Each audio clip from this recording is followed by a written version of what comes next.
Hello students, स्वागत है आपका हमारे स्टडी व्यू एजुकेशन चैनल में।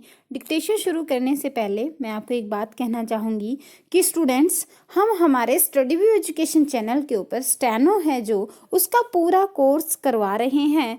तो रोज़ शाम को 7 बजे लाइव सेशन होता है। प्लीज़ आप रोज़ शाम को 7 बजे हमारे लाइव सेशन से जुड़ें और आप ज़्यादा से ज़्यादा बहुत ही ईजी तरीके से स्टेनो सीखें।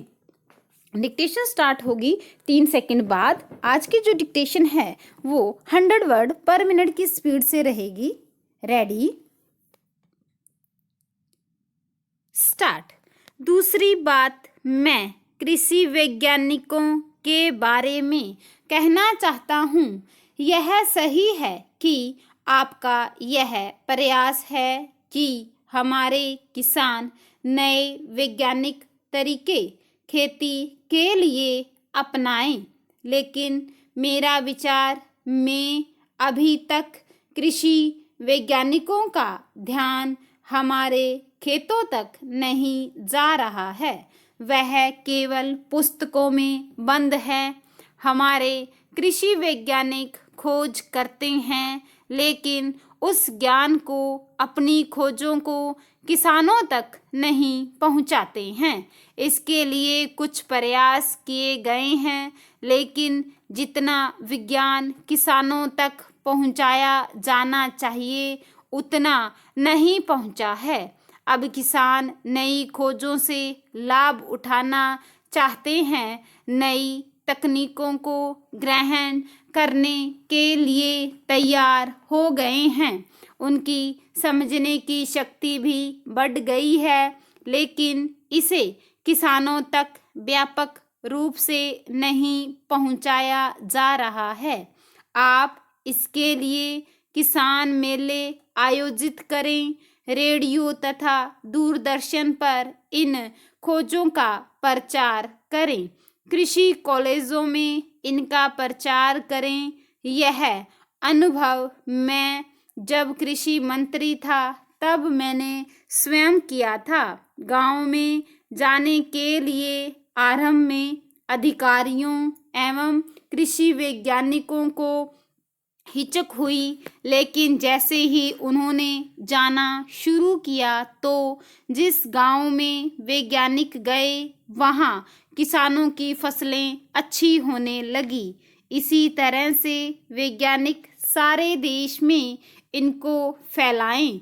मैं कृषि विज्ञान मेलों को गांव-गांव में आयोजित करने के पक्ष में हूँ, क्योंकि इससे परिणाम बहुत शीघ्र और अच्छे होंगे।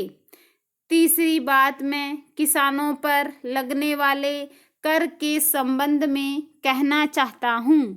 किसानों पर यद्यपि सीधे आप आय कर नहीं लगाते हैं, तथापि जो भी कर आप वस्तुओं पर लगाते हैं उसका सीधा असर किसानों पर पड़ता है।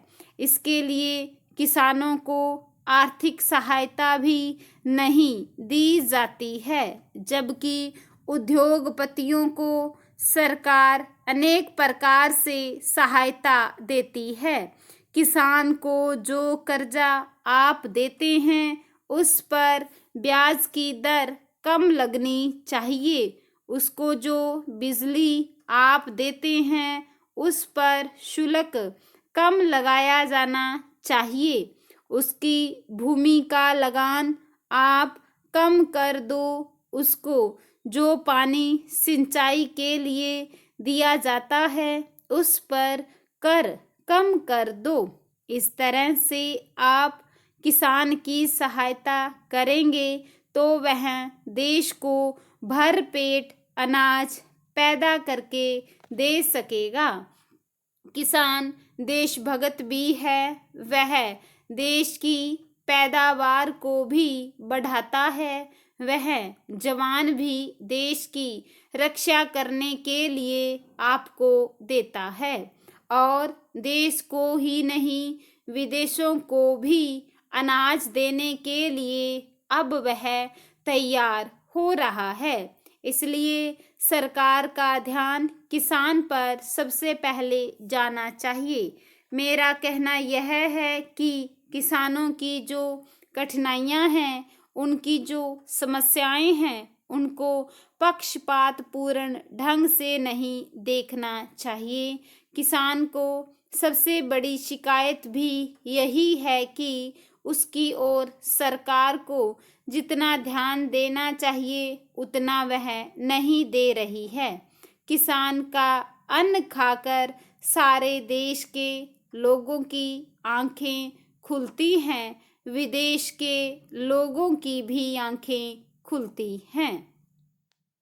सभापति महोदय, अनुसूचित जातियों और जनजातियों के कमिश्नर ने अपनी रिपोर्ट पेश की है। उस रिपोर्ट को देखने से यह मालूम होता है कि इसको तैयार करने में उन्होंने बहुत परिश्रम से कार्य किया है। इसके लिए मैं उनको और उनके सहयोगियों को धन्यवाद देता हूँ। इसके साथ ही मैं इस रिपोर्ट के संबंध में कुछ निवेदन भी करना चाहता हूँ। पहली बात तो यह है कि इस रिपोर्ट को देखने से ऐसा मालूम होता है कि इन कार्यों के लिए जिस धन का उपयोग होता है वह साधनों से प्राप्त होता है। केंद्र सरकार द्वारा, राज्य सरकारों द्वारा और कुछ अन्य सरकारी संस्थाओं द्वारा रिपोर्ट के अनुसार जितना धन इन कार्यों पर व्यय करने के लिए दिया जाता है, उतना धन पूरी तरह से खर्च नहीं हो पाता है। मैं यह कह सकता हूँ कि आवश्यकता से अधिक धन दिया जाता है या कार्यकर्ताओं को धन प्राप्त नहीं होता, जिसकी वजह से वह बिना खर्चे हुए बच जाता है।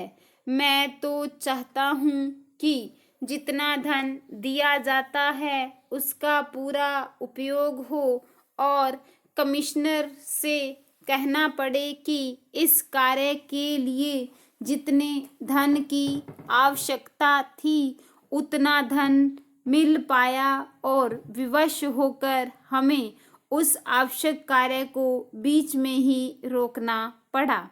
जहाँ तक राज्य सरकारों का संबंध है, बहुत सी राज्य सरकारें अब तक इस कार्य में ध्यान से काम नहीं कर रही है, बल्कि इस कार्य को उनकी दृष्टि से देखती है। कमिश्नर ने इस बात की शिकायत की है कि बहुत सी राज्य सरकारों ने अनेकों पत्र भेजने के बाद भी अभी तक अपनी रिपोर्ट नहीं भेजी है। मैं चाहता हूँ कि सरकार इस तरफ ध्यान दे, राज्य सरकारों पर दबाव डाला जाए कि वे इस जिम्मेदारी के प्रति सजग हों और कमिश्नर को इस कार्य में पूरा सहयोग दें। जहाँ तक गैर सरकारी संस्थाओं का संबंध है, कमिश्नर महोदय ने अपनी रिपोर्ट में इस प्रकार का संकेत दिया है कि केवल कानून या सजा के द्वारा इस समस्या का समाधान नहीं हो सकता है। इसके लिए अत्यंत आवश्यक है कि सामाजिक वातावरण भी तैयार किया जाए। सौभाग्य से मैं एक ऐसे संगठन को जानता हूँ जिसने स्वाधीन भारत से पूर्व अंग्रेजी राज्य के समय में इस कार्य को अपने हाथों में लिया था। इस सदन के माननीय सदस्य जानते हैं कि हमारे देश में आज़ादी के समय से पूर्व आर्य समाज इस कार्य को कर रहा है। उसने जाति भेदभाव, छुआछूत तथा इस प्रकार की अन्य बुराइयों को समाज से दूर करने के लिए बहुत कुछ किया है। मेरा अपना विचार है कि इस प्रकार की जितनी संस्थाएं इस समय देश में काम कर रही है, सरकार उनके साथ पूरा सहयोग करे, उनको सहायता दे ताकि वे अधिक से अधिक उत्साह से काम कर सके। इन संस्थाओं के द्वारा सामाजिक स्तर पर जितना भी प्रचार कर सकें वह हमारे देश के लिए बहुत ही लाभदायक होगा। स्टॉप।